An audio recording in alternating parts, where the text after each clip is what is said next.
this is Bob, and in this real estate video, I'm going to be teaching you who will survive and who will die in real estate, because there is a whole lot of people dying in real estate. I mean, I think it's like 80% of people in real estate are no longer in real estate after 2 years. So saith Arizona School of Real Estate, or any schools. Those schools, you know, that we went to get that test and we got it in a few months. Yeah, it turns out a few months later, a lot of you guys dropped out.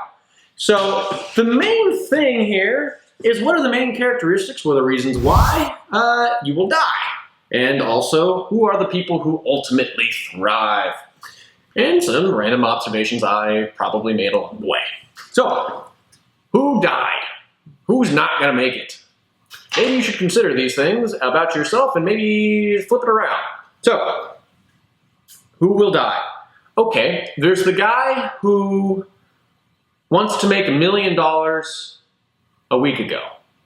And he thinks real estate is gonna make him said $1 million 2 weeks ago. Yeah, probably not. Probably not. Unless you're super connected, or you're like, just like that good.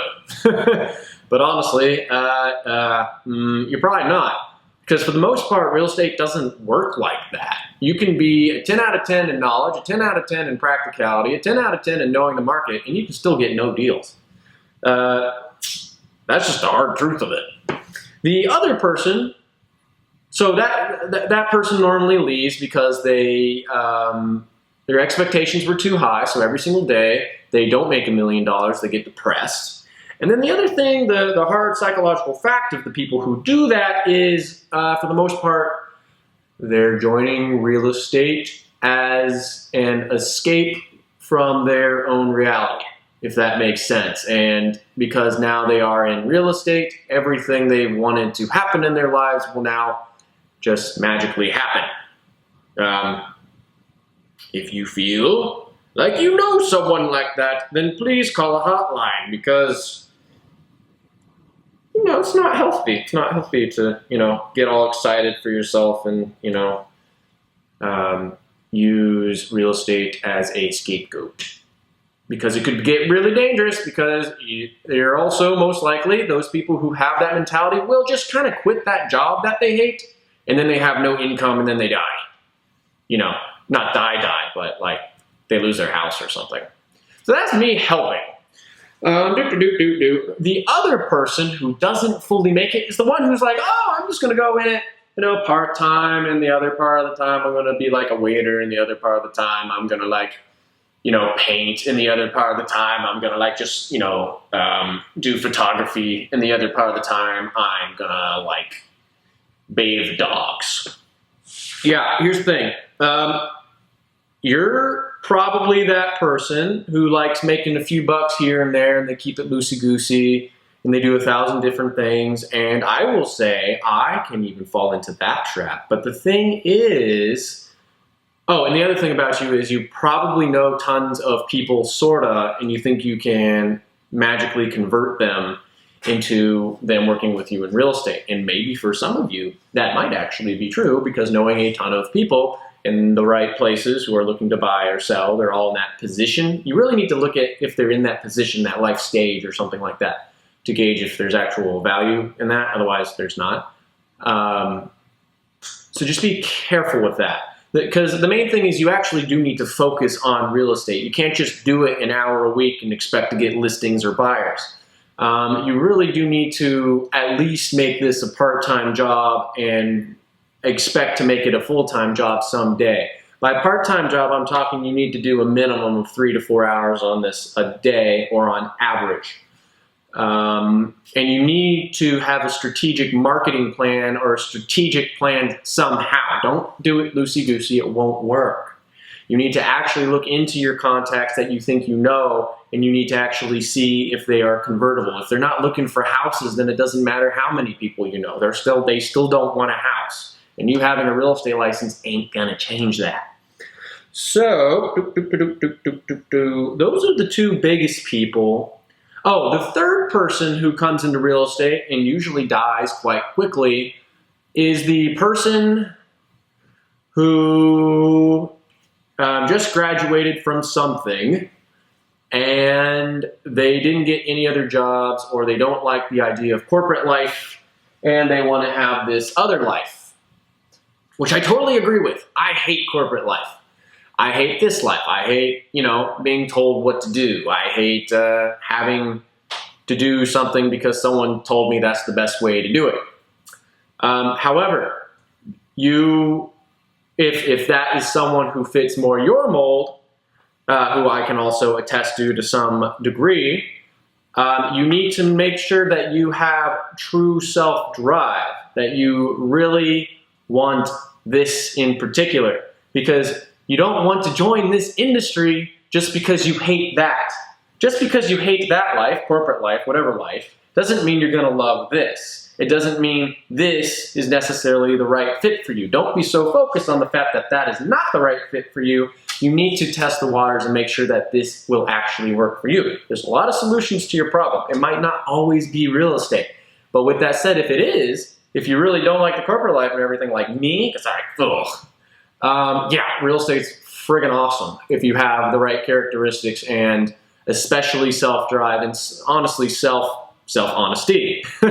Because at the end of the day, only your actions get you paid. So the people who succeed, to a certain extent, I've gone over this in other videos. So you want to be a realtor, or are you the right realtor? Is this the right idea for you? But I'll go back to the people who survive.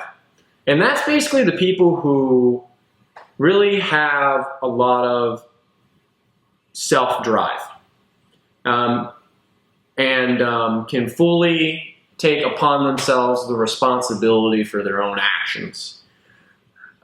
Because if you're someone who does not always put it completely on themselves, whether you're right or wrong, justified or not, it doesn't matter, because at the end of the day, you are feeding you. And the person who cannot take full responsibility for almost any point will fail, because you won't learn from it. Instead of developing yourself, you will just develop your excuse, and excuses don't pay. The other thing about self-motivation is you need to make sure that you are consistent, or at the very least have a version of consistency.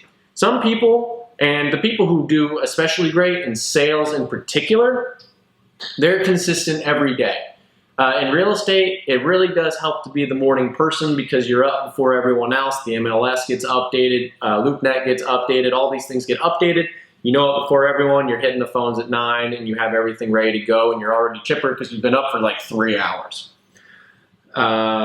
So that's one type of consistency that will really pay off. And if you're someone who can do that every, pretty consistently, 3, 4, 5, 6 times a week, you'll probably do very well in general. It doesn't matter how charismatic you are or any of these other little things you think is important about real estate.